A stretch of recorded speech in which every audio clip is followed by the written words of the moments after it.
Fala, meus amigos, estamos começando aqui mais um vídeo do canal enquanto eu sigo aturando os crimes dessa gente nojenta, medíocre, baixo nível, esse lixo de gente que não some da minha vida e continua vomitando ódio aqui, perturbando, cometendo crimes na verdade e controlando aqui o sistema do aparelho e as minhas tentativas de estabelecer um contraponto jurídico.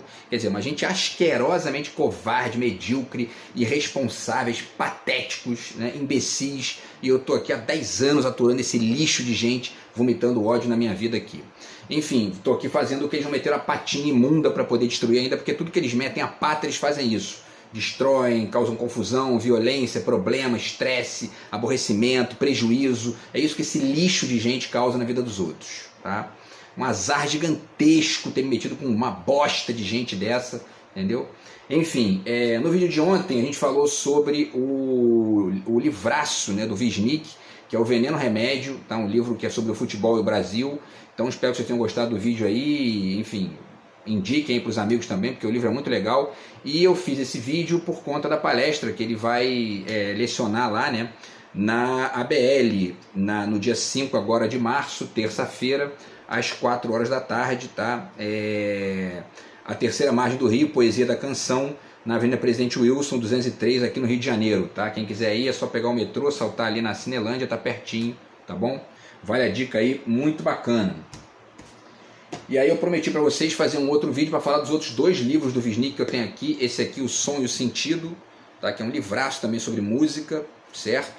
E esse livro aqui, que é o Maquinação do Mundo, um livro sobre a relação do Carlos Drummond de Andrade, nosso grande poeta aí, com a Vale do Rio Doce, a mineração lá que foi destruindo a cidade de Itabira, que é a cidade de nascimento dele lá, né?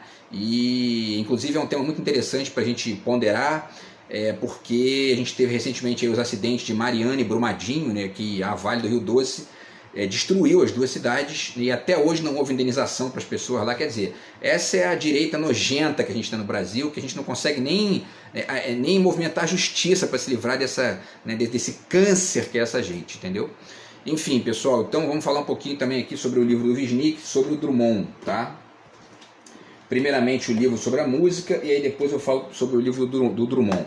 Antes eu deixo para vocês mais uma vez a dica do meu novo livro de poemas aqui, do outro lado de cá.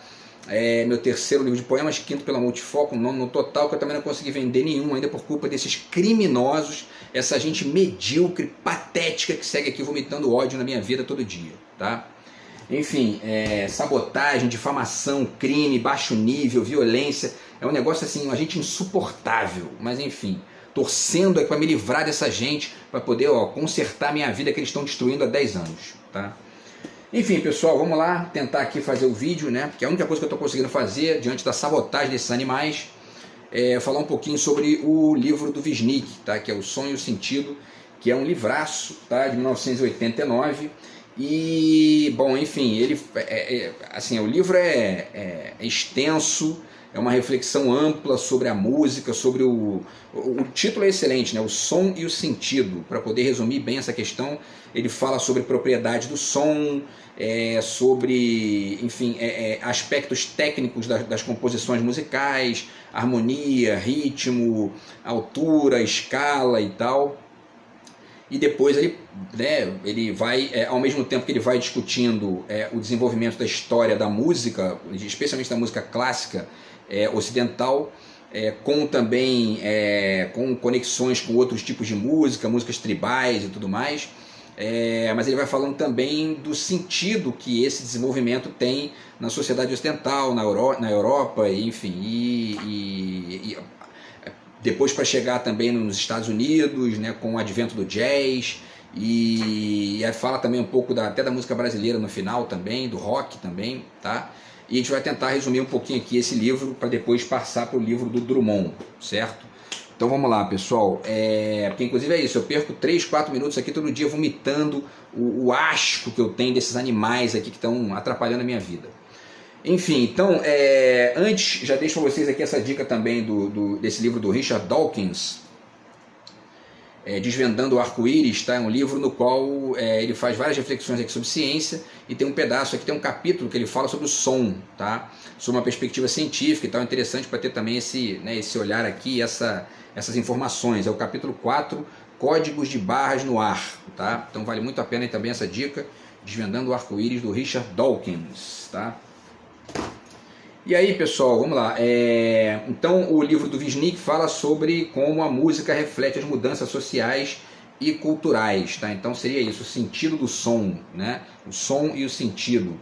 E aí ele fala, né, antes de alguns, como eu falei, né, no início, ele fala de alguns temas mais técnicos, como a questão do som, do ruído, do silêncio, que são essas camadas de som que vão dialogando e vão se entrecruzando ali nas composições musicais, tá? Ele fala de fase, duração, escala, série harmônica, notas musicais e tal. E aí depois ele parte para uma reflexão que é a mais interessante do livro, né, para quem, enfim, né, gosta de filosofia e tal, que é a questão do som e o sentido. Mas antes ainda um detalhe aqui, um comentário que eu até acho que eu já fiz no vídeo anterior, mas para mim, por exemplo, que não sou especialista em música, antes de ler esse livro, porque depois que você lê esse livro, você passa até a achar que você sabe bastante, porque o livro é realmente muito completo, muito amplo, tá?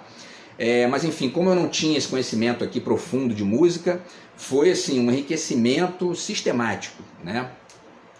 Porque aquela coisa que você lê assim de primeira, aquela experiência de você ler alguma coisa nova sobre um assunto, e aí você vai, enfim, né, acrescentando aquela riqueza toda, e isso é interessante porque ajuda você a não só a ter mais conhecimento nesse assunto específico, mas também a fazer comparações com outros campos, com a própria literatura, que de certa forma também tem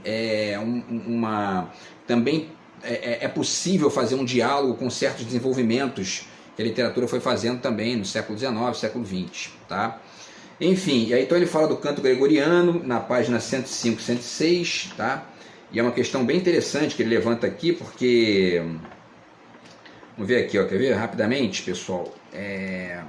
Ele fala de umas questões aqui ligadas à estrutura, né, do canto gregoriano, e aí ele fala, o canto gregoriano na 105, tá? O canto gregoriano é um herdeiro neoplatônico da harmonia das esferas, que é uma discussão lá da Grécia e tal. A teologia sustentou durante a Idade Média o pressuposto da superioridade da música mundana, que aqui quer dizer, ao contrário do que se pode pensar, música cosmológica, suprassensível, sobre a música humana e instrumental, tá? Que aí seria a música prática, artesanal, concreta, sensível. Os modos gregorianos são tidos por uma correlação raramente bem explicada como similares ao movimento dos astros, tá? E aí depois ele fala também de um aspecto interessante, que é o seguinte, que ele diz que existe um caráter tendencialmente estático no canto gregoriano, né? E que, como é que ele fala aqui? Meio que ele fica impedindo o ritmo de flutuar, né? É uma coisa, mas justamente por isso que ele está falando do estático, né? E esse impedimento, né, da flutuação do som tinha um aspecto ligado à religião, obviamente, né, aquela coisa do, enfim, né, da conexão com a música sem o uso do corpo, quer dizer, a coisa mais ali estática mesmo, mas também para poder controlar justamente elementos mais sensuais que são oriundos da flutuação do ritmo, né? Então, muito interessante o que ele coloca aqui nesse sentido, tá? E aí depois ele fala do surgimento da música clássica, que aí entra justamente a fuga bachiana, né? O Johann Sebastian Bach, né? Tá aqui na página 113 e na 115, ele fala desse surgimento, né, da música clássica, que aí modifica completamente o registro, né? E a coisa passa a ser vai ganhando aí cada vez mais essa lógica cromática e policromática, tá? Enfim, ele fala aqui de um monte de coisa, não vai dar tempo de falar de tudo, mas enfim, deixa eu ver aqui a ordem. E aí é interessante que quando surge a música clássica com o Johann Sebastian Bach, pensando nessa ideia do som e do sentido, né, essas composições vão ganhando cada vez mais flutuações, né? o ritmo e as modificações. Eu não tenho nem um décimo aqui do conhecimento do Wisnik em música, então estou aqui mais pontuando esse detalhe técnico, mas que gera um sentido interessante. Esse é um dos temas que mais me interessa aqui nesse livro, né? Que quanto mais essa tonalidade, né? Porque ele explica que a música se altera da lógica modal para a lógica tonal.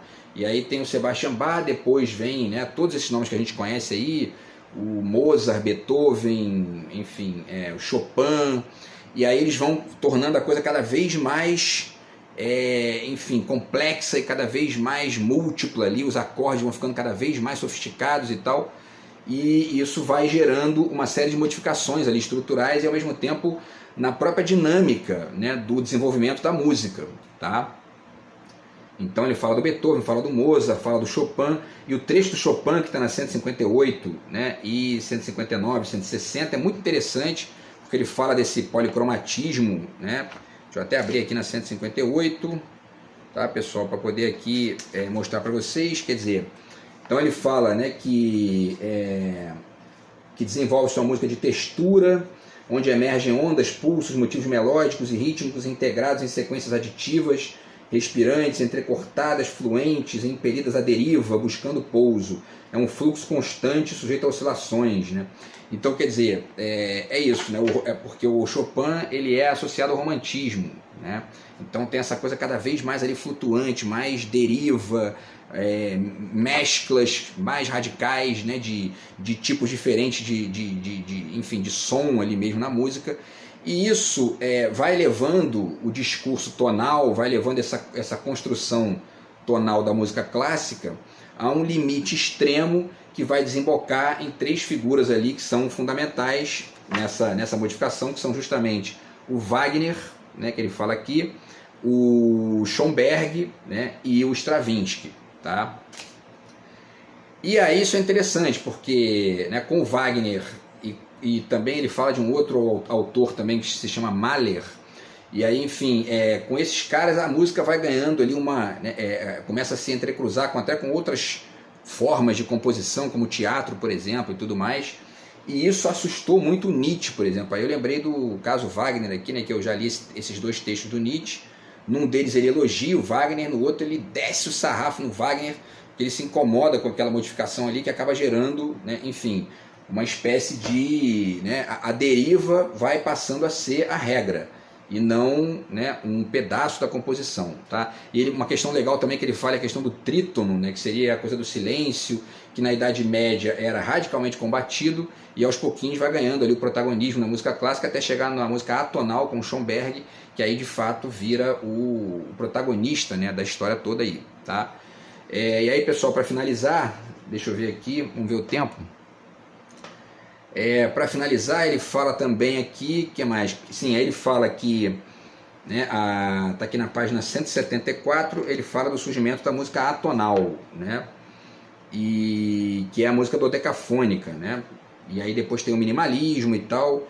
Quer dizer, ele fala aqui, né, a música dodecafônica não se presta à escuta linear, melódica, temática. A memória dificilmente é capaz de repetir o que ouviu, porque a própria música diversifica as suas repetições, de modo a que elas não sejam captadas na superfície como repetição. Quer dizer, o Schoenberg dizia que o objetivo era retardar o maior tempo possível o retorno de um som já escutado. Quer dizer, então fica uma coisa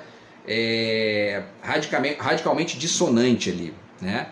E quem não tem conhecimento de música clássica, como eu não tinha, né, antes de ler esse livro aqui, e você lembra dos desenhos animados, né? Quando você pensa na música atonal, Schoenberg, Stravinsky, você vê o desenho do Tom e Jerry, Pica-Pau, eles colocam essas músicas ali porque isso sublinha bem aquela troca de imagens muito rápida e muito, né, sem uma sequência muito óbvia.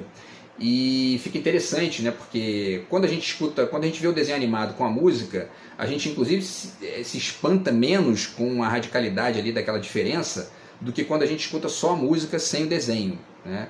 E isso é interessante porque isso remete inclusive à própria vida cotidiana, que tem muito de atonal também, mas que a gente vai buscando conectar coisas para poder essa atonalidade não ficar ali meio que, né, protagonista, né, dominante, tá? Enfim, e isso é uma das coisas bizarras, no sentido até bom do termo, digamos assim, né, radicais no sentido filosófico, tá, da expressão da contribuição da música atonal, tá?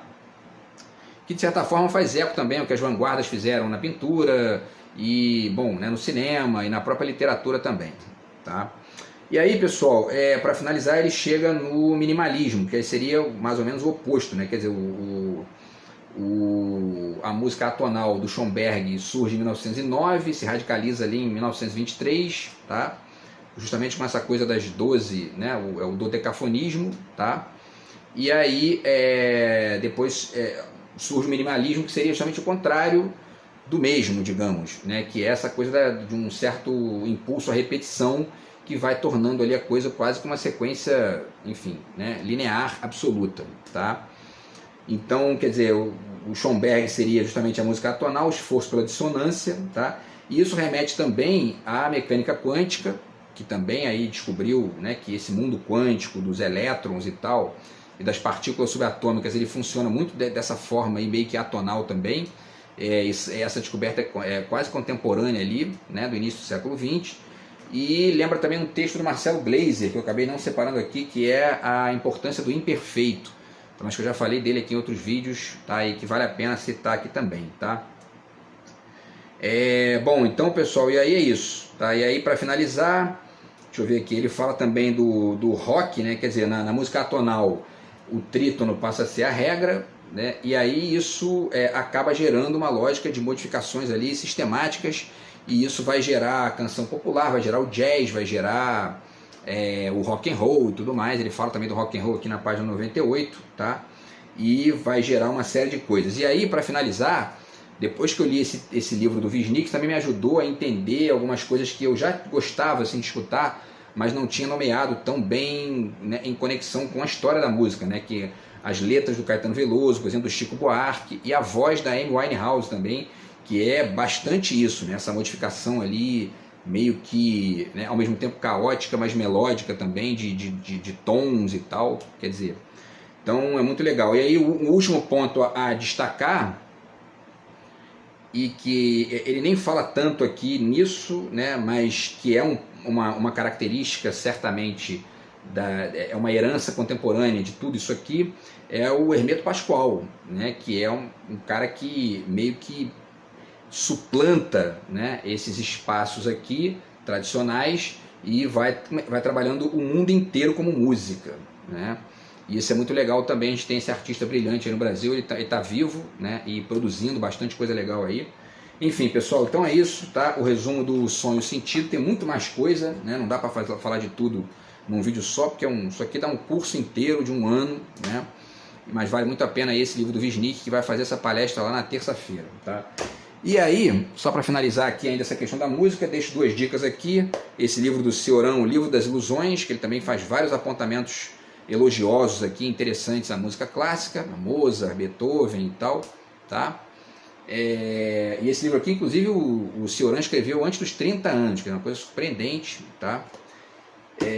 Enfim, e esse livro aqui muito legal também, chamado Lendo Música, 10 ensaios sobre 10 canções, que é um livro escrito por, né, brasileiros, organizado pelo Arthur Nestrovsky, e que tem textos sobre várias músicas interessantes da cultura brasileira das últimas décadas. Então, e também da história, né, da Bossa Nova e tal. Tem Tom Jobim aqui, tem Ari Barroso, Cartola, Marcelo D2, Caetano Veloso, Adriana Calcanhoto, Racionais MCs, muita coisa legal aqui, tá? Para mostrar que a música também é filosófica, né? E aí, pessoal, vamos então para o livro no qual o Wisnik fala sobre o Drummond, tá? Vamos passar aqui para o outro, que é o Maquinação do Mundo, tá aqui, certo? Que é outra dica muito bacana aí dele, tá? E aí, nesse livro aqui, deixa eu pegar o papel aqui. Agora onde está o papel? Vamos ver aqui onde é que eu deixei esse papel. Deixa eu ver aqui. Enfim, pessoal, eu separei o papel aqui para poder... Ah, tá aqui, justamente aqui. Então, o Maquinação do Mundo já é um livro de 2018, um dos livros mais recentes aí do Wisnik, tá? E, dentre outras coisas, ele fala da relação da poesia com a política, né? Porque o livro conta a forma como Drummond, né, o Carlos Drummond de Andrade, nosso poeta, um dos gênios aí da literatura brasileira, foi percebendo e ao mesmo tempo escrevendo e refletindo o surgimento e o adensamento ali da exploração do minério pela Vale do Rio Doce, empresa criada naquela época ali, né, do Drummond, lá em Itabira, que é a cidade natal do Drummond, lá em Minas Gerais, tá?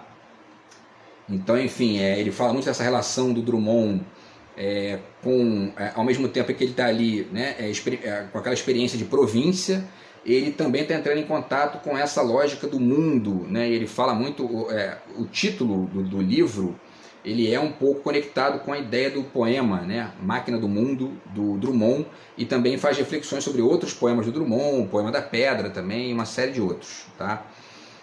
E aí, quer dizer, né, como é que a Vale trouxe essa percepção da diferença, do tamanho, né, entre a cidadezinha do interior e o mundo pela via da exploração desenfreada e inconsequente da Vale do Rio Doce ali, que é isso, né, esse capitalismo violento e que não conhece limite, que não conhece ali, enfim, né, respeito a nada, vão destruindo tudo, e o Drummond, né, se espantou com aquilo, escreveu muita coisa sobre isso, tá?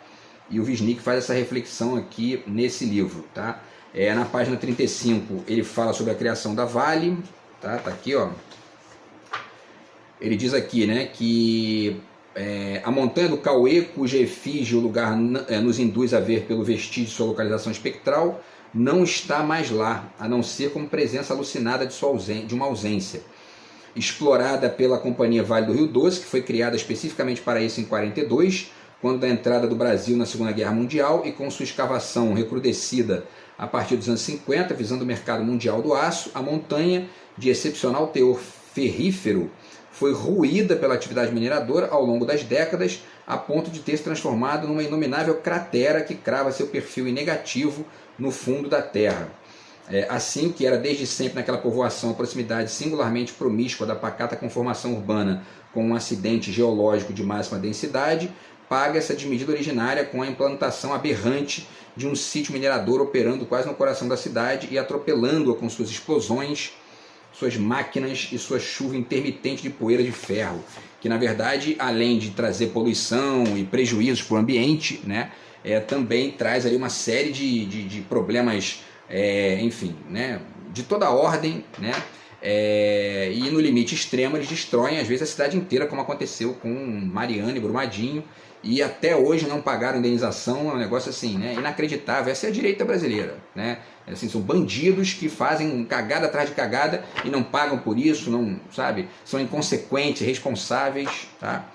E a discussão do Wisnik aqui chama atenção para esse detalhe também e para o espanto do Drummond, né, se conectando com isso lá na cidadezinha do interior dele, e também depois que ele veio para o Rio de Janeiro, a partir de um olhar já de fora, né, mas mantendo essa reflexão crítica aí, tá? O que mais, pessoal? Então, o poema Máquina do Mundo, tá, está aqui completo, descrito, esse poema é do livro Claro Enigma, né, do Drummond, tá? E o Wisnik traz ele para cá nas páginas 190 a 194 com uma reflexão ali, uma reflexão muito bacana na qual ele cita vários autores do debate teórico brasileiro, né, que pensaram o Drummond, esse poema e outras conexões aí. Então, Antônio Cícero, Luiz Costa Lima, Silviano Santiago, Alfredo Bose e o Afonso Romano, que é autor desse livro aqui sobre o Drummond, né? Drummond, o Gauche no Tempo, que eu tenho ele aqui, mas não li ainda. Então esse aqui eu não posso nem comentar, mas o Wisnik faz citação a esse livro aqui também, tá? E aí, que mais, pessoal? E aí, na verdade, eu pensei também, né? Porque eu estou lendo o Manuel de Barros agora, então eu pensei justamente também na forma como o Manuel de Barros trata essa questão, né? Aqui no quintal é maior do que o mundo, né? Quer dizer, e aí eu escrevi um negocinho rápido aqui que seria esse quintal maior do que o mundo do Manuel de Barros é uma espécie de contraponto dialético, né, ao mundo avassalador da máquina destruidora da mineração da Vale do Rio Doce, porque esse quintal maior que o mundo, ele é meio que até um contraponto ali reflexivo, né, a essa essa coisa bizarra que espantou o Drummond lá e que destruiu a montanha, que destruiu as duas cidades, né? Talvez aí a nossa mente, a nossa inteligência tentando ponderar isso aí, né, para não ser afogado por isso em meio, né, a essa exploração violenta e sem reflexão, estúpida, né, que é muita do capitalismo, tá? Na página 219 ele fala também do conto O Aleph, do Borges, tá aqui, ó, que é um dos contos mais sensacionais aí do Borges. Eu usei esse conto, inclusive, num artigo que eu acabei de escrever, que eu também estou tentando transformar em romance. Só não acabei ainda por culpa desses animais, mas enfim, o fato é que está aqui, né, a citação do Wisnik sobre o Aleph é muito interessante porque, assim como a discussão do poema do Drummond lá, o Aleph também discute a questão da totalidade, do mundo e tal, né? Então isso aqui também está muito bem refletido por ele ali, tá? Em conexão com a discussão da máquina do mundo drummondiana, tá? Deixa eu ver aqui o que falta. Então, pessoal, e aí faltam mais duas coisinhas rápidas aqui que eu queria citar. Ele cita também na 239 um paralelo interessante, né, que é justamente o caso do Zé Celso Martinez Correia, do Teatro Oficina, contra o Silvio Santos, né, que é mais ou menos essa figura aí, meio que parecida com a Vale, aquele cara que é um empresário, que quer engolir tudo, quer tomar conta de tudo e tudo mais. Essa coisa desenfreada também, que é um pouco, né, que é muito parecida com a questão da Vale do Rio Doce lá em Itabira. E essa discussão ali, esse combate, né, essa luta que o Zé Celso teve contra o Silvio Santos e que reflete um pouco isso aí também, essa questão do Drummond com a Vale, tá? Isso está na página 239 e reflete a encruzilhada brasileira, né, que seria da riqueza da arte contra a pobreza privatizante da mentalidade do capitalismo brasileiro, que só pensa nisso o tempo todo: dinheiro, dinheiro, dinheiro, lucro, e não interessa nada, não interessa a cidade, não interessa a montanha, não interessa a população.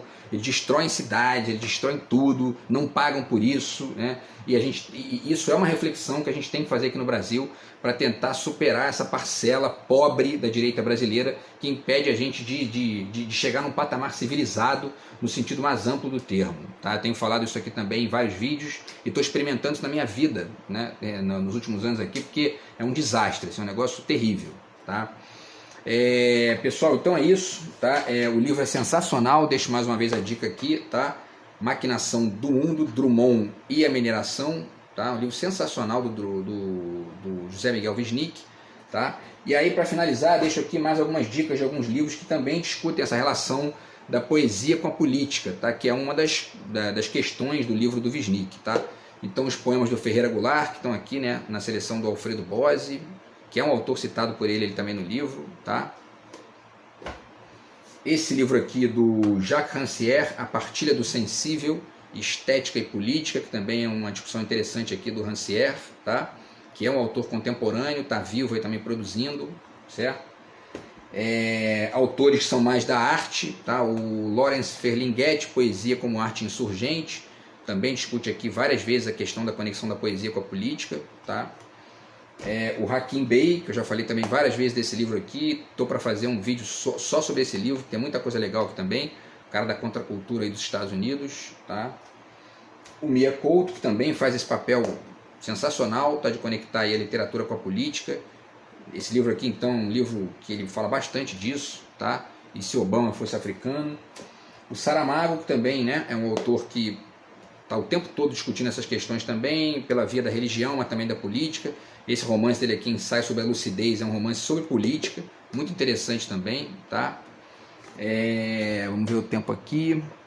E o próprio Caim dele também, né, que é uma amostra do quanto que a gente tem que ser assim, né, para poder exercitar a nossa potência política na sociedade, a despeito dos vermes que ficam, dos vermes autoritários que gostam de atrapalhar a vida dos outros, tá?